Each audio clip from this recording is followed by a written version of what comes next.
اگر نماز کا وقت ہوتا تھا ہم اپنے کام کاج کے اندر، ہم اپنے کاروبار کے اندر مصروف رہتے تھے، اور پھر اس کے بعد وہ کہیں گے قالوا لم نکن من المصلین ولم نکن نطعم المسکین، ہمارے پاس مسکین آیا کرتے تھے، ہم جو ہے انہیں کھانا نہیں کھلاتے تھے، اور پھر اس کے بعد اپنا اعتراف سے جرم کرتے ہوئے کہیں گے وَكُنَّا نَخُوضُ مَعَ الْخَائِضِينَ، ہم جو ہے وہ کھیلنے والوں کے ساتھ کھیلا کرتے تھے۔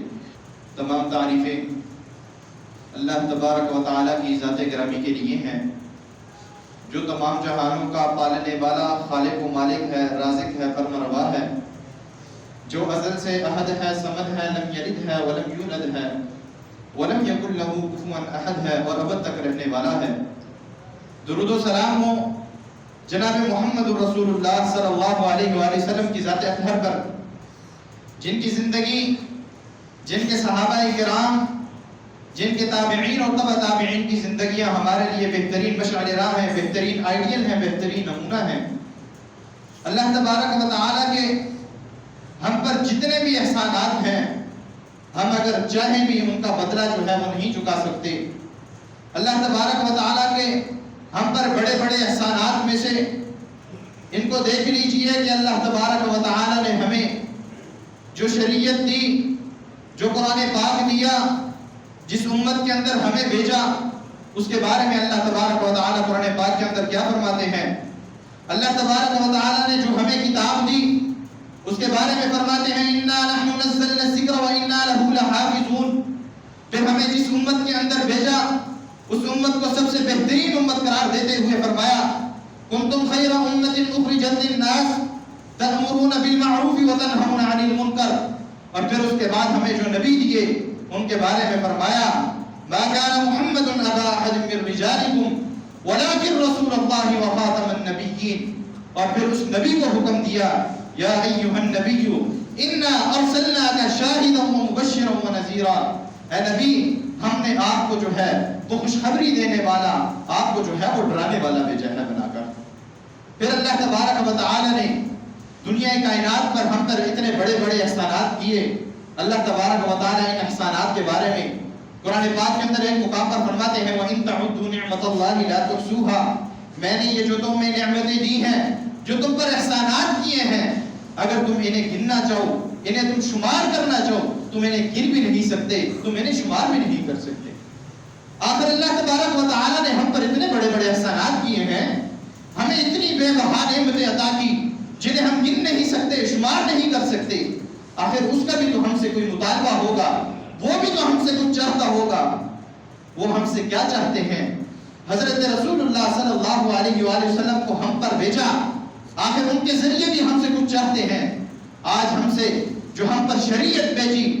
اس میں سے ہم پر کیا چاہتے ہیں؟ ہمارا جمعے کا موضوع یعنی کہ حضرت رسول اللہ صلی اللہ علیہ وآلہ وسلم پر بھیجا ہوا اسلام، جس کے بنیادی 5 ارکان ہیں، ان میں سے ایک وہ رکن جس کے بغیر ایک مسلمان کی شناخت ممکن نہیں ہے، یعنی اگر بندہ مسلمان اس کو چھوڑ دے، اس کے بغیر جو ہے وہ بندہ اپنے آپ کو مسلمان نہیں کہلا سکتا۔ آئیے دیکھیے ان 5 ارکان میں سے کون سا رکن ایسا ہے جس کو چھوڑنے سے بندہ مسلمان کی جو ہے وہ شناخت نہیں ہوتی۔ اللہ تبارک و تعالیٰ کا ہم سے جو مطالبہ ہے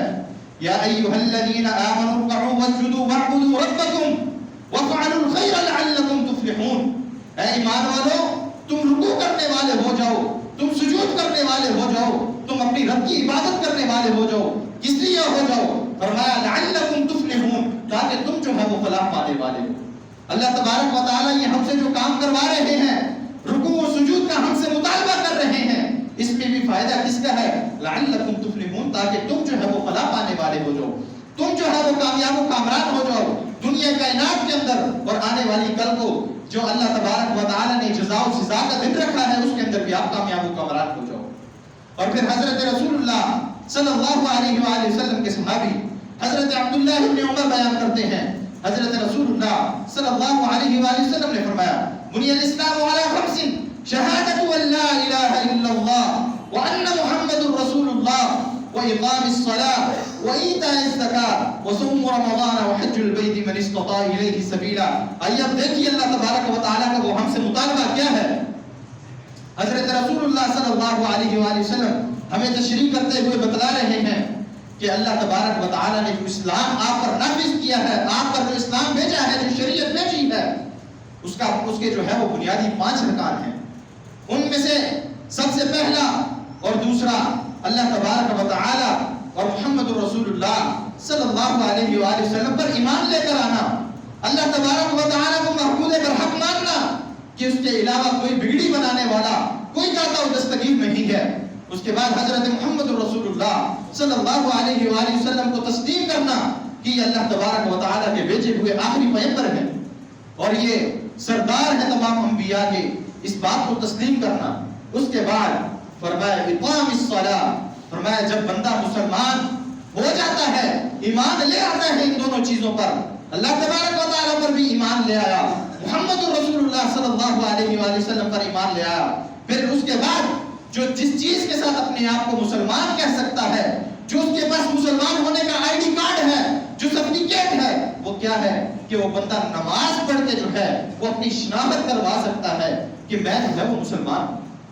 کیونکہ اللہ تبارک و تعالیٰ نے باقی ارکان کو اگر آپ اٹھا کے دیکھ لیجئے، فرمایا اقام الصلاۃ و ایتاء الزکاۃ. آپ اگر زکات کو اٹھا کے دیکھ لیجئے، زکات بندے پر اس وقت واجب ہوتی ہے جب اللہ تبارک و تعالیٰ نے اسے زکات کے نصاب جتنا مال دیا ہو اور اس مال کے اوپر 1 سال کا عرصہ گزر جائے، پھر اللہ تبارک و تعالیٰ نے اس شخص پر جو ہے وہ زکات واجب کی ہے. اس کے علاوہ پھر اللہ تبارک و تعالیٰ نے وہ صوم رمضان،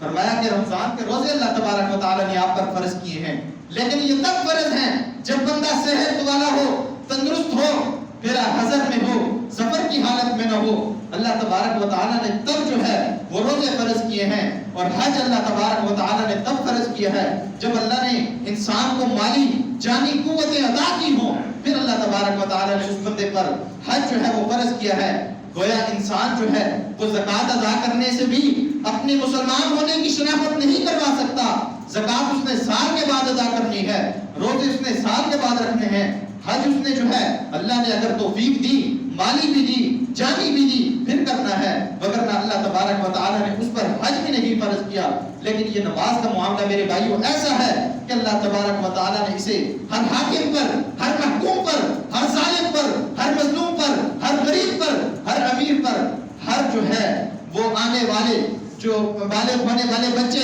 بلکہ اللہ تبارک و تعالیٰ نے حضرت رسول اللہ صلی اللہ علیہ وآلہ وسلم کو جن کو ہم پر بھیجا، ان کو یہ بتلایا کہ اپنے بچوں کو جو ہے وہ 7 سال کی عمر سے اس چیز کی ترغیب دینا شروع کر دیں.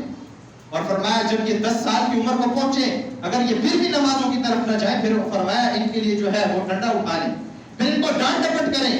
یعنی یہ نماز کا ایسا معاملہ ہے جس کے ذریعے سے بندہ جو ہے وہ اپنی شناخت کروا سکتا ہے، اور یہ بندے پر ہر حالت میں فرض ہے. وہ حالت امن ہو، حالت خوف ہو، وہ جنگ کا میدان کیوں نہ ہو، وہ پھر جو ہے وہ بیماری کا بستر کیوں نہ ہو، اللہ تبارک و تعالیٰ نے اس نماز کا معاملہ جو ہے وہ نہیں معاف کیا. اور پھر حضرت رسول اللہ صلی اللہ علیہ وآلہ وسلم کو دیکھ لیجئے، حالت غزہ کے اندر جب بیماری کا وقت ہے، آخری وقت ہے، میرے پاک پیغمبر صلی اللہ علیہ وآلہ وسلم کے الفاظ کیا ہیں؟ حضرت علی رضی اللہ تعالیٰ عنہ بیان کرتے ہیں، فرمایا آخر کلام النبی صلی اللہ علیہ وآلہ وسلم الصلاۃ وما ملکت ایمانہم. کیا فرماتے ہیں؟ ہماری وصیتیں بھی دیکھ لیجئے. اگر ہم دنیا کائنات سے جا رہے ہوتے ہیں، ہمارے باپ دادا کی وصیت یہ ہوتی ہے فلاں جگہ فلاں کے نام کر رہا ہوں، فلاں بچے کی شادی فلاں سے کروا دینا،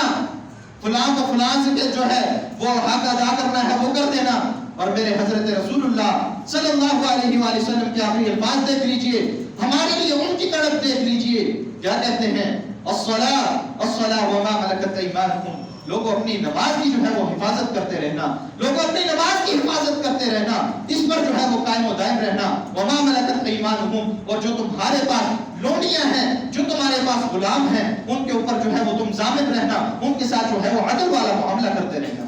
یعنی یہ میرے حضرت رسول اللہ صلی اللہ علیہ وآلہ وسلم کی طرف ہے. حالت بیماری کے اندر آخری ایام ہے، پھر بھی جو ہے وہ فکر ہماری ہے کہ کہیں کل کو اللہ تبارک و تعالی اس نماز چھوڑنے کی وجہ سے میری امت کو جو ہے وہ جہنم کے اندر نہ پھینک دے. اور اللہ تبارک و تعالی ایسا کریں گے کہ جو دنیا کائنات کے اندر اللہ تبارک و تعالی کے بتلائے ہوئے احکامات کو، بتلائے ہوئے جو ہے وہ طریقہ کار کو چھوڑ دیتا ہے، کل قیامت کے دن اللہ تبارک و تعالی اس کو جہنم کے اندر پھینکیں گے۔ اسی نماز کے معاملے کے اندر اگر دیکھ لیجئے تو اللہ تبارک و تعالی نے قرآن پاک کے اندر فرمایا الا اصحاب الیمین فی جنات یتساءلون عن المجرمین ما سلککم فی سقر قالوا لم نکن من المصلین۔ جنت کے اندر جو جنتی ہوں گے وہ اپنی جو ہے بھائی جانب جب جہنمیوں کو دیکھیں گے وہ ان مجرمین سے سوال کریں گے فی جنات یتساءلون عن المجرمین ما سلککم فی سقر، تمہیں کس چیز نے اس وادی سقر کے اندر پھینک دیا ہے؟ وادی سقر وہ وادی ہے جس کے اندر اللہ تبارک و تعالی بے نمازیوں کو پھینکیں گے۔ وہ پھر سوال کریں گے کہ آپ کو جو ہے وہ اس وادی کے اندر کس نے پھینکا ہے اور کس وجہ سے پھینکا ہے؟ ما سلککم فی سقر قالوا لم نکن من المصلین۔ اس وقت وہ کہیں گے ہم جو ہے وہ دنیا کائنات کے اندر نمازیں نہیں پڑھا کرتے تھے، ہم جو ہے اللہ تبارک و تعالی کے بتلائے ہوئے احکامات پر عمل نہیں کیا کرتے تھے۔ اگر نماز کا وقت ہوتا تھا ہم اپنے کام کاج کے اندر، ہم اپنے کاروبار کے اندر مصروف رہتے تھے، اور پھر اس کے بعد وہ کہیں گے قالوا لم نکن من المصلین ولم نکن نطعم المسکین، ہمارے پاس مسکین آیا کرتے تھے، ہم جو ہے انہیں کھانا نہیں کھلاتے تھے، اور پھر اس کے بعد اپنا اعتراف سے جرم کرتے ہوئے کہیں گے وَكُنَّا نَخُوضُ مَعَ الْخَائِضِينَ، ہم جو ہے وہ کھیلنے والوں کے ساتھ کھیلا کرتے تھے۔ یعنی اللہ تبارک و تعالیٰ کے اس دن، جس دن جزا و سزا کا دن ہوگا، اس وقت وہ اپنا جو ہے اعتراف خود کریں گے اپنے جرموں کا، وہ کہیں گے ہم دنیا کائنات کے اندر نمازیں نہیں پڑھنے والے تھے، ہم جو ہے مسکینوں کو کھانا نہیں کھلانے والے تھے، ہم کھیلا کودا کرتے تھے، جب نمازوں کا وقت ہوتا تھا ہم اپنے کام کاج کے اندر مصروف ہوا کرتے تھے، جس کے سبب اللہ تبارک و تعالی نے آج ہمیں جو ہے اس وادی سقر کے اندر پھینک دیا ہے۔ اور پھر اس وقت یہ بھی اعتراف کریں گے وَكُنَّا نُكَذِّبُ بِيَوْمِ الدِّينِ، ہم اس دن کو جھٹلایا کرتے تھے، ہم اس دن کو نہیں مانا کرتے تھے۔ کون سے دن کو؟ کہ اللہ تبارک و تعالی ہمیں کل قیامت کے دن کو اٹھا کر جو ہے وہ جزا و سزا یعنی کہ حساب و کتاب کریں گے، ہم اس دن کو جھٹلایا کرتے تھے۔ حتی اتانا الیقین، کہیں گے یہاں تک کہ ہمارے پاس ہمارا وقت مقررہ آ گیا، یعنی کہ ہماری موت نے ہمیں جو ہے وہ آ لیا اور ہم جو ہے اللہ تبارک و تعالی کے پاس آ گئے۔ یعنی اس وقت یہ مجرم خود اعتراف کریں گے، لیکن اس کے برعکس اگر بندے نے دنیا کائنات کے اندر اپنے آپ کو مشکلات کے اندر ٹھنڈے پانی کی پرواہ نہ کی، گرمی اور سردی کی پرواہ نہ کی، وہ مسجدوں میں آیا، نمازیں پڑھنے کے لیے آیا، اس کے لیے اللہ نے خوشخبریاں بھی رکھی ہیں۔ کیا خوشخبریاں ہیں؟ اللہ تبارک و تعالی فرماتے ہیں الا المصلین الذین هم علی صلاتهم دائمون، کون سے نمازی؟ جو نمازیں پڑھا کرتے تھے اور اپنی نمازوں کے اوپر دوام اختیار کرتے تھے۔ عبد الرحمن ابن کیلانی رحمہ اللہ نے تفسیر تیسیر القرآن کے اندر لکھا دائمون کے دو معنی ہیں، یعنی ایک کہ اس کے اوپر دوام اختیار کرنا یعنی ہمیشگی کے ساتھ اس کو پڑھتے رہنا، اور پھر اس کے بعد دوسرا معنی انہوں نے یہ کیا ہے کہ بغیر کسی رد و بدل کے اس کو ہمیشگی کے ساتھ پڑھنا، یعنی کہ جس طرح کی نماز کل کو پڑھی وہی آج کو پڑھی اور اس کے اوپر جو ہے وہ دوام اختیار کرنا۔ اور پھر ان کے لیے کیا خوشخبریاں ہیں؟ اللہ تبارک و تعالی فرماتے ہیں والذین هم علی صلواتهم یحافظون اولئک فی جنات مکرمون، یہ جنتوں کے اندر بڑے عزت والے یہ لوگ ہوں گے۔ یہ اللہ تبارک و تعالی سورۃ المعارج کے اندر فرما رہے ہیں۔ اور اس کے بعد اگر دیکھ لیجئے سورۃ المؤمنون اٹھا کے اللہ تبارک و تعالی اس کے شروع کے اندر مومنین کو کہہ رہے ہیں قد افلح المؤمنون الذین هم فی صلاتهم خاشعون، مومنین فلاح پائے۔ کون سے مومنین؟ جو اپنی نمازوں کے اندر خشوع و خضوع اختیار کرنے والے تھے۔ یعنی اگر نماز آپ نے پڑھنی بھی ہے تو وہ نماز پڑھنی ہے جو اللہ اور اس کے رسول اللہ صلی اللہ علیہ وآلہ وسلم کے بتلائے ہوئے طریقے کے مطابق ہو، اور اس نماز کے اندر خشوع و خضوع ہو،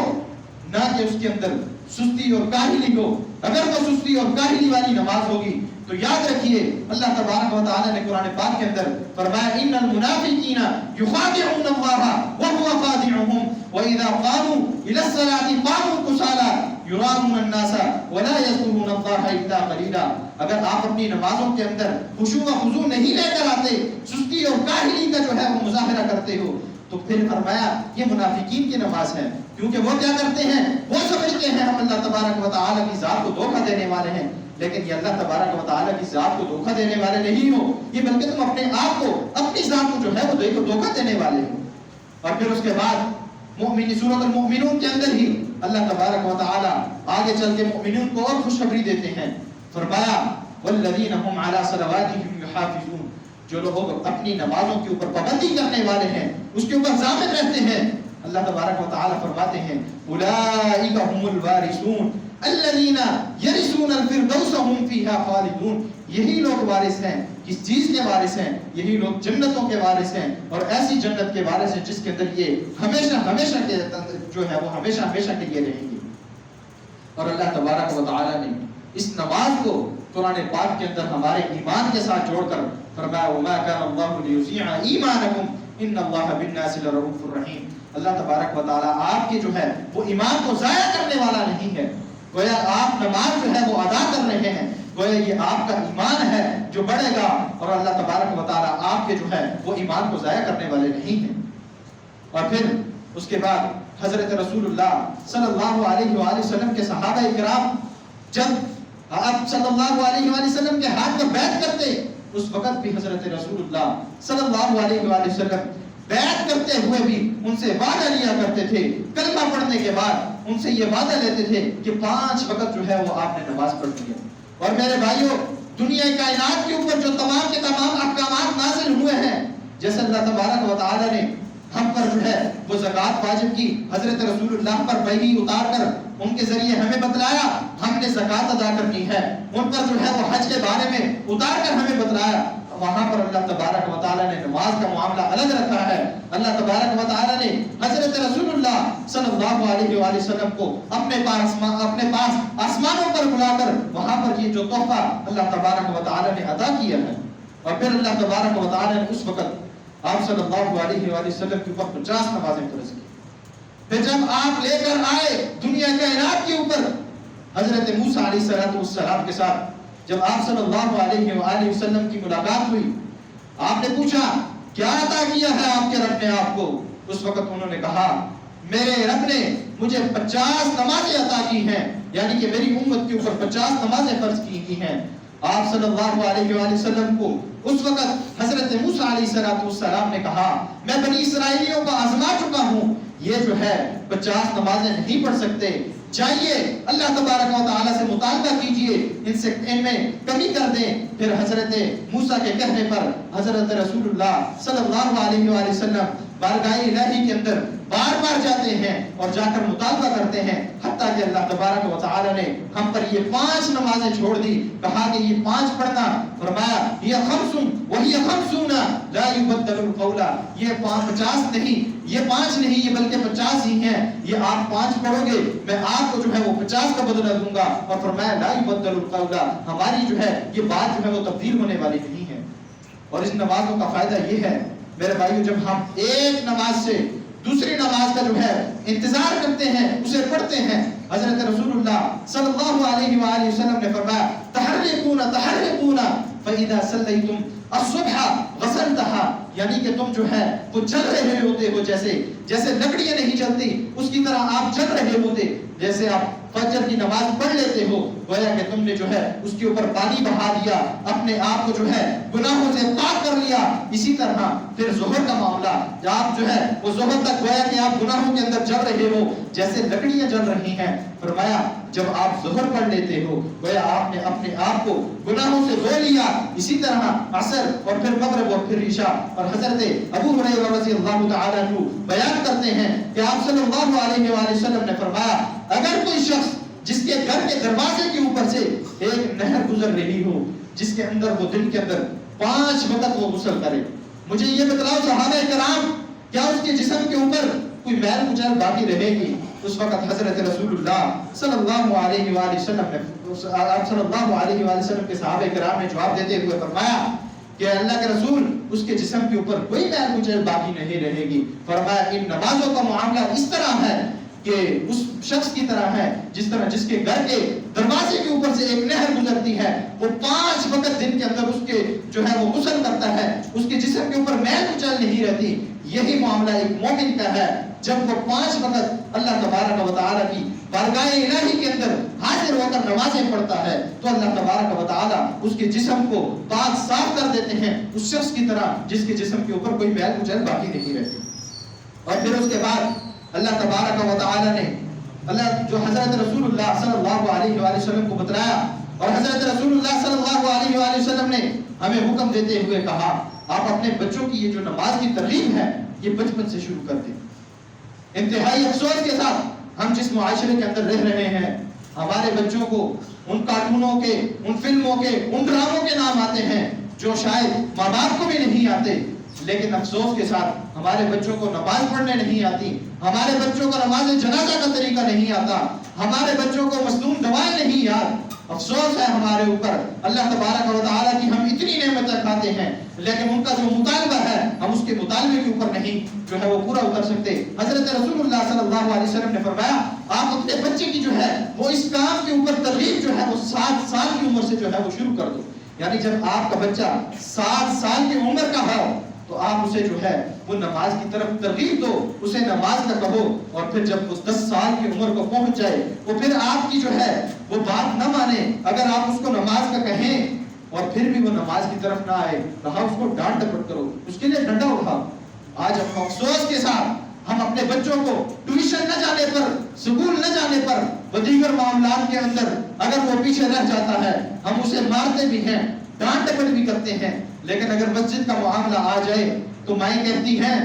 یار کوئی بات نہیں، سونے دو، میرا بچہ ہے، آرام کر رہا ہے، تنگ ہوا ہے. لیکن کل قیامت کے دن پھر اللہ تبارک و تعالی جب انہی بچوں کو آپ کے سامنے اٹھا کر جہنم کے اندر پھینکیں گے اس وقت آپ کیا کریں گے؟ اگر آپ نے اپنے بچوں کو جہنم کی آگ سے بچانا ہے، اپنے آپ کو جہنم کی آگ سے بچانا ہے تو وہ اللہ تبارک و تعالی کی نافذ کردہ شریعت کو اپنائیے، ان کے بھیجے ہوئے احکامات کو اپنائیے، ان کی عبادات میں سے اس عبادت جو کہ نماز ہے اسے جو ہے اس کے اوپر ضامن بن جائیے، اس کے اوپر جو ہے وہ آپ جو ہے وہ پہرا دینے والے ہوں، یعنی دن کے اندر اپنی جو ہے یہ 5 نمازوں کے جو ہے وہ حفاظت کرنے والے ہوں. اور اس کے بعد حضرت رسول اللہ صلی اللہ علیہ وآلہ وسلم کے صحابی حضرت عبداللہ ابن مسعود کو دیکھ لیجئے، سوال کرتے ہیں آپ صلی اللہ علیہ وآلہ وسلم سے، کہتے ہیں ای العمل افضل الی اللہ، کہ اللہ کے ہاں اللہ کو سب سے محبوب ترین جو ہے وہ عمل کون سا ہے؟ فرماتے ہیں الصلاۃ لوقتها، یعنی نماز کو جو ہے وہ اس کے ٹائم کے اوپر جو ہے وہ ادا کرنا. یعنی اگر آپ نے نماز ادا بھی کرنی ہے تو اس کے ٹائم پر ادا کرنی ہے، یہ نہ ہو آپ اپنے کام کاج کے اندر مصروف ہوں اور پھر جو ہے آپ کہیں میں نے بعد میں ادا کر لینی ہے، بعد میں پڑھ لوں گا، اور سستی اور کاہلی کی وجہ سے وہ نماز رہ جائے. تو میرے بھائیوں اللہ تبارک و تعالی بعض مقامات پر اللہ تبارک و تعالی قرآن پاک کے اندر ایک مقام پر فرماتے ہیں وَوَيْلٌ لِّلْمُصَلِّينَ، نمازیوں کے لیے ہلاکت ہے. کون سی نمازیوں کے لیے ہلاکت ہے؟ الَّذِينَ هُمْ عَنْ صَلَاتِهِمْ سَاهُونَ، جو اپنی نمازوں کے اندر جو اپنی نمازوں سے کچھ سستی اور کاہلی کا مظاہرہ کرتے ہیں. یعنی کہ نماز کا وقت ہوگا وہ اپنے کام کاج کے اندر مصروف ہوں گے، اپنے کام کاج کو ترک کر کے اللہ تبارک و تعالیٰ کی ذات کی طرف نہیں آئیں گے. تو اللہ تبارک و تعالیٰ فرماتے ہیں ایسے نمازیوں کے لیے ہلاکت ہے. اور پھر اگر کوئی آ بھی جائے اور وہ اللہ تبارک و تعالیٰ کی ذات کے لیے نہ آئے، وہ صرف مسجد کے اندر نکتہ چینی کرنے کے لیے آئے، یا امام صاحب کو یا کسی اور کو چھیڑ چھاڑ کرنے کے لیے آئے، یا صرف اپنی جو ہے وہ دکھلاوے کی نمازیں پڑھنے کے لیے آئے، اللہ تبارک و تعالیٰ نے فرمایا ایسے بھی نمازیوں کے لیے ہلاکت ہے. الذین هم یراؤون، فرمایا یہ لوگ جو دکھلاوے کی نمازیں پڑھتے ہیں اللہ تبارک و تعالیٰ فرماتے ہیں ان کے لیے بھی ہلاکت ہو. یعنی ہمیں اپنے گریبان کے اندر جھانکنے کی ضرورت ہے. اللہ تبارک و تعالیٰ ہم سے بار بار یہ مطالبہ کر رہے ہیں آپ اپنی نمازوں کے اوپر قائم و دائم رہیے. اللہ تبارک و تعالیٰ فرماتے ہیں اتل ما اوحی الیک من الکتاب واقم الصلاۃ، ہم نے آپ پر یہ جو کتاب نازل کی ہے آپ اسے پڑھیے اور جو ہے وہ اقم الصلاۃ، آپ اپنی جو ہے اس نماز کو ادا کیجئے. نماز کو ادا کرنے کا فائدہ ہمیں کیا بتلا رہے ہیں؟ ان الصلاۃ تنہی عن الفحشاء والمنکر، یہ نماز جو ہے آپ کو فحاشی اور عریانی برائی کے کاموں سے یہ روکنے والی ہوگی. اگر آج ہمیں ہماری نمازیں وہ فحاشی اور عریانی اور برائی کے کاموں سے نہیں روک رہی تو گویا بھائیوں میری اور آپ کی نمازوں کے اندر کوئی فرق ہے، نہ کہ اللہ تبارک و تعالیٰ کے کلام کے اندر کوئی فرق ہے. اس نے کیا کیا؟ ان الصلاۃ تنہی عن الفحشاء والمنکر، تو بات ختم. یہ جو ہے فحاشی اور عریانی کی جو ہے وہ راہوں سے روکنے والی ہے. ہماری نمازوں کے اندر فرق ہے، ہمیں غور کرنے کی ضرورت ہے. کہیں ہماری نمازیں اس طرح کی نمازیں تو نہیں ہیں جس کے بارے میں اللہ تبارک و تعالیٰ فرما رہے ہیں الذین هم عن صلاتهم ساہون الذین هم یراؤون. یہ ہماری نمازیں وہ جو ہے نمازیں تو نہیں ہیں جس کے بارے میں اللہ تبارک و تعالیٰ فرماتے ہیں وَإِذَا قَامُوا إِلَى الصَّلَاةِ قَامُوا كُسَالَىٰ يُرَاءُونَ النَّاسَ وَلَا يَذْكُرُونَ اللَّهَ قَلِيلًا، بلکہ ہمیں اپنی نمازیں اس طرح کی بنانی ہیں جس طرح اللہ تبارک و تعالیٰ نے اور حضرت رسول اللہ صلی اللہ علیہ وآلہ وسلم نے ہم سے مطالبہ کیا ہے وہ نمازیں کیسی ہوں، وہ نمازیں ایسی ہوں جس کے بارے میں اللہ تبارک و تعالیٰ فرماتے ہیں وَالَّذِينَ هُمْ عَلَىٰ صَلَوَاتِهِمْ يُحَافِظُونَ، وہ اپنی نمازوں کے اوپر حفاظت کرنے والے تھے. جب ان کے نمازوں کا وقت ہوا کرتا تھا وہ اپنے کام کاج کو چھوڑ کر جو ہے وہ مسجد کے اندر آ جایا کرتے تھے اور نمازیں بھی وہ کیسی پڑھا کرتے تھے الذین هم فی صلاتهم خاشعون، وہ جب نمازوں کے اندر ہوتے تھے وہ اللہ تبارک و تعالیٰ کے روب و دبدبے کے اندر جو ہے وہ نیچے ہوتے تھے. وہ سمجھتے تھے ہم اللہ کے حضور کھڑے ہیں، ہم اس رب کے سامنے کھڑے ہیں جو کائنات کا خالق و مالک ہے، ہم اس رب کے سامنے کھڑے ہیں جو ہمیں بنانے والا ہے، جس نے ہم پر وہ نعمتیں کی جنہیں ہم گن بھی نہیں سکتے، جنہیں ہم شمار بھی نہیں کر سکتے، ہم اس کے سامنے کھڑے ہیں. یعنی ان کے دلوں کی کیفیت یہ ہے، یعنی ان کی نمازیں جو ہے وہ خشوع و خضوع والی ہیں. ہمیں اپنی نمازیں وہ بنانی ہیں جو ہمیں اللہ تبارک و تعالی نے اور حضرت رسول اللہ صلی اللہ علیہ وآلہ وسلم نے بتلائی ہے. اور اگر ہمارا معاملہ اس کے برعکس ہے تو ہمیں کل قیامت کے دن اللہ تبارک و تعالی نے جب اٹھانا ہے سب سے پہلے سوال کرنا ہے اے بندے تجھے میں نے صحت و تندرستی دی تھی، تجھے میں نے عافیت والی زندگی دی تھی، بتلا. سب سے پہلے سوال کریں گے اللہ نے کیا تیری نمازیں مکمل ہیں، کیا تو اپنی نمازوں کے اوپر جو ہے وہ ضامن رہا، کیا تو ان کے اوپر چوکیدار رہا، کیا تو مسجد کی طرف آنے والا تھا یا نہیں تھا. اگر بندہ اس وقت کامیاب ہو گیا تو پھر اللہ تبارک و تعالیٰ کے تمام معاملات کے اندر وہ کامیاب ہو جائے گا. لیکن اگر جو ہے اس کے اندر وہ ناکام ہو گیا پھر وہاں سے اللہ تبارک و تعالیٰ نے اس کا حساب و کتاب ہی نہیں دیا، کیونکہ وہ پہلے سوال کے اندر ہی ناکام ہو گیا، اس کی نمازیں ہی مکمل نہیں ہیں. اور ہرگز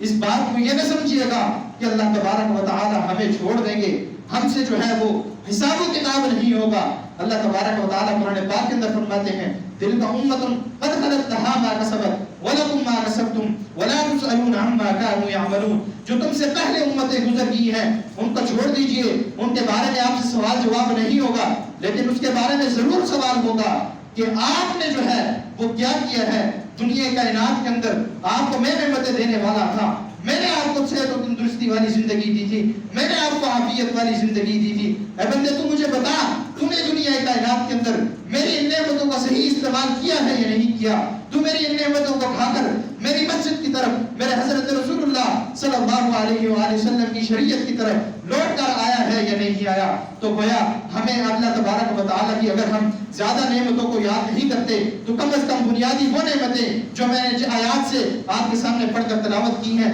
میں ان کو پھر دہرا دیتا ہوں، ان کو یاد رکھیے، ان کو ذہنوں کے اندر رکھ کر اللہ تبارک و تعالیٰ اور حضرت رسول اللہ صلی اللہ علیہ وآلہ وسلم کی طرف لوٹ آئیے. وہ کون سی نعمتیں ہیں؟ یعنی کہ اللہ تبارک و تعالیٰ نے ہمیں جس امت کے اندر بھیجا وہ سب سے بہترین امت ہے جس کے بارے میں فرمایا کنتم خیر امت اخرجت للناس تأمرون بالمعروف وتنهون عن المنکر. میں نے تمہیں ایسی امت کے اندر بھیجا ہے جس کے اندر جو تمہارا کام کیا ہے تم نے نیکی کا کام کرنا ہے. جو امت جو ہے نیکی کا کام کرنے والی ہے، برائی کے کاموں سے جو ہے وہ روکنے والی ہے. ہمیں حضرت رسول اللہ صلی اللہ علیہ وآلہ وسلم ایسے حضرت رسول اللہ کا جو ہے امتی بنایا جو تمام جو ہے وہ انبیاء کا سردار ہے. اور پھر فرمایا ما كان محمد ابا احد من رجالكم ولكن رسول الله وخاتم النبيين.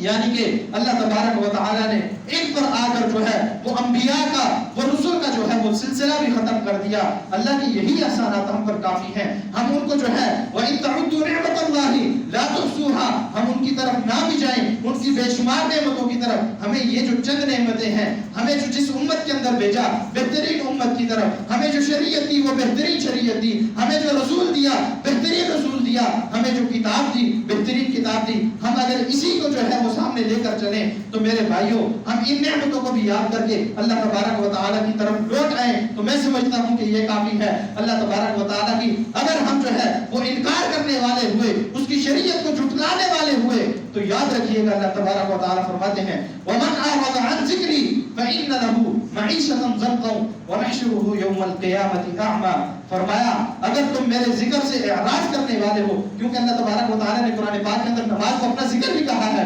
وَأَقِمِ الصَّلَاةَ لِذِكْرِي، فرمایا اگر تم میرے اس ذکر کا جو ہے اعراض کرنے والے ہو، اس سے منہ موڑنے والے ہو، تو میں کل قیامت کے دن بلکہ دنیا کائنات کے اندر عن ذکری فإن له معیشۃ ضنکا ونحشره یوم القیامۃ اعما، دنیا کائنات کے اندر بھی آپ کا رزق تنگ کر دوں گا، اور اس کے بعد جب کل قیامت کے دن آپ کو اٹھاؤں گا پھر اس وقت کیا کروں گا؟ اندھا کر کے اٹھاؤں گا. اس وقت پھر جب آپ سوال کریں گے قال رب لم حشرتنی اعما وقد كنت بصیرا، آپ کہیں گے مطالبہ کریں گے اے اللہ دنیا کائنات کے اندر میں دیکھنے والا تھا، مجھے تو نے جو ہے وہ بصیرت عطا کی تھی، آج تو نے مجھے کیوں اندھا کر کے اٹھایا؟ پھر اس وقت اللہ تبارک و تعالی کہیں گے قال كذلك اتتك آیاتنا فنسیتها وكذلك اليوم تنسى، میری آیات تیرے پاس آئی تھی، میری نشانیاں تیرے پاس آئی تھی، میرے رسول تیرے پاس آئے تھے، میرے انبیاء تیرے پاس آئے تھے، تو نے انہیں جھٹلا دیا، تو نے انہیں بھلا دیا، آج جو ہے وكذلك اليوم تنسى، میری طرف سے تو بھی فارغ ہے،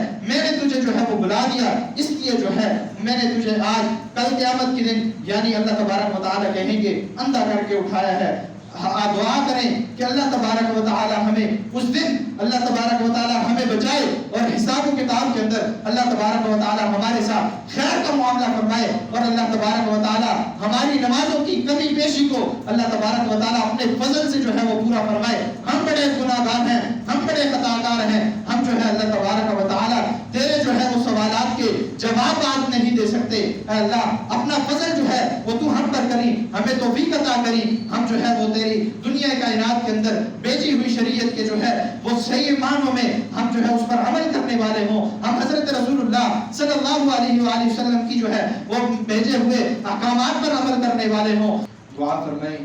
جو کوئی بیمار ہے اللہ تبارک و تعالی تمام جو ہے بیماروں کو صحت یابی، عافیت والی، صحت والی، تندرستی والی زندگی عطا فرمائے. جو پریشان ہیں اللہ تبارک و تعالی ان کی پریشانیاں، وہ مرد خواتین جو بھی ہیں اللہ تبارک و تعالی ان کی پریشانیوں کو دور فرمائے. اور اللہ تبارک و تعالی جو اس مسجد کے ساتھ اس مدرسے کے ساتھ معاون ہیں وہ بھی مرد ہیں خواتین ہیں، اللہ تبارک و تعالی ان کی تمام مشکلات کو، تمام پریشانیوں کو جو ہے وہ حل فرمائے، اپنی جو ہے وہ رحمت کا سایہ فرمائے. اور ہمارے اللہ تبارک و تعالی اس ملک کو، اس ملک کی فوج کو اللہ تبارک و تعالی اپنی حفاظت کے اندر رکھے. اللہ تبارک و تعالی سے دعا کریں اللہ تبارک و تعالی جہاں کہیں بھی مظلوم ہیں اللہ تبارک و تعالی ان کی مدد فرمائے. اللهم اعز الاسلام والمسلمين، اللهم اذل الشرك والمشركين، اللهم انصر الجهاد والمجاهدين، اللهم انصر الجهاد والمجاهدين في فلسطين، اللهم انصر الجهاد والمجاهدين في كشمير، اللهم انصر الجهاد والمجاهدين في كل مكان. اللهم اعتق رقابنا ورقاب آبائنا وأمهاتنا وأخواننا وأخواتنا ومن له حق علينا والمسلمين من النار. اللهم إنا نعوذ بك من جهد البلاء ودرك الشقاء وسوء القضاء وشماتة الأعداء. اللهم ربنا آتنا في الدنيا حسنة وفي الآخرة حسنة وقنا عذاب النار. اللهم ربنا آتنا في الدنيا حسنة وفي الآخرة حسنة وقنا عذاب النار. اللهم إنا نسألك الجنة الفردوس، اللهم إنا نسألك الجنة الفردوس ونعوذ بك من عذاب النار، ونعوذ بك من عذاب النار. اللهم إنا نعوذ بك من جهد البلاء ودرك الشقاء. اللهم إنا نعوذ بك من زوال نعمتك وتحول عافيتك وجميع سخطك وفجاءة نعمتك. اللهم ارحم على أهالنا،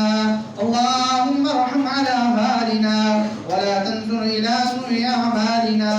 اللهم يا قاضي الحاجات، اللهم يا قاضي الحاجات اقض حاجاتنا وحاجات المسلمين. اللهم يا شافي الأمراض، اللهم يا شافي الأمراض اشف مرضانا ومرضى المسلمين. اللهم اغفر لنا قبل الموت، اللهم اغفر لنا قبل الموت ولا تعذبنا بعد الموت، ولا تعذبنا بعد الموت. اللهم حاسبنا حسابا يسيرا. اللهم رب ارحمهما كما ربياني صغيرا، اللهم رب ارحمهما كما ربياني صغيرا. اللهم إنا نسألك علما نافعا ورزقا طيبا وعملا متقبلا. اللهم اجعل القرآن العظيم ربيع قلوبنا قلوبنا ونور صدورنا سبحان ربك رب العزة عما